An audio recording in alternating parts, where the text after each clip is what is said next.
la religión de los mayas se dio a partir de esa propia sustentación de los alimentos, como cuando se pintaban, por ejemplo, las cuevas prehistóricas, los bisontes, ¿bien?, en Altamira, para que la caza fuese buena, pues se basaba en eso, en hacer esas oraciones para que las cosechas fueran buenas y abundantes. Y la cultura de los mayas se representa muy bien a partir de estas escrituras jeroglíficas. Bien, crearon ese propio lenguaje jeroglífico que nosotros previamente lo habíamos conocido, por ejemplo, a partir de los egipcios. Luego tenemos a los aztecas, que se encontraban en el centro de la ahí actual México. Su capital más importante era Tenochtitlán y era una civilización muy avanzada para su época, que era una ciudad bien con esos grandes canales, esas grandes porciones de agua.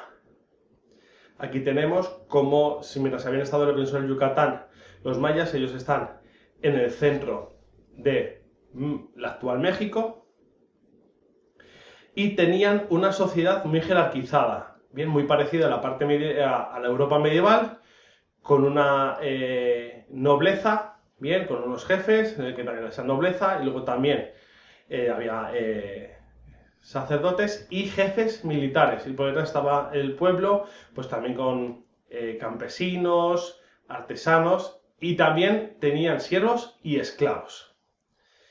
Su cultura era muy importante, bien, tienen grandes avances matemáticos, su calendario era muy conocido y eran muy ricos desde el punto de vista cultural. La religión tenían estos 4 dioses principales ante los cuales hacían sacrificios y diverso tipo de ofrendas. Y luego tenemos los incas. Aquí tenemos una imagen de la ciudad inca de Machu Picchu.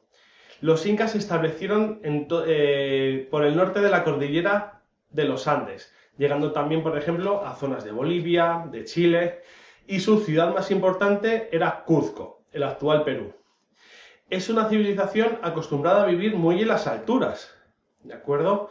Bien, porque estas ciudades, por ejemplo, Cuzco, está a más de 5.000 metros de altura.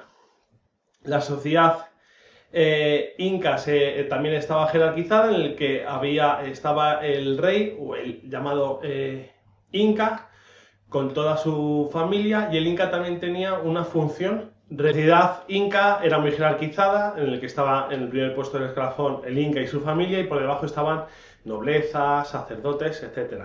Lo que sí que es una novedad en los incas es el lamita, que es un impuesto en el que toda la sociedad inca tiene que participar para esa propia economía de ese imperio. Además, económicamente cultivan la patata y el maíz principalmente, y es muy conocido su sistema de terrazas, aprovechando esas laderas que hemos dicho, como se establecen en los Andes, esa zona montañosa, aprovechan las laderas para poder cultivar. Y usaban, igual que por ejemplo en Europa se usaban los bueyes de fuerza motriz, para transportar todas esas cosechas usaban animales autóctonos como las llamas. Y luego, por último, tenemos la religión, en el que destaca el dios principal Viracocha, pero como tenemos la religión de los incas, en el que hay distintos dioses, siendo el principal Viracocha. Y nada más, muchas gracias, un saludo y hasta la próxima.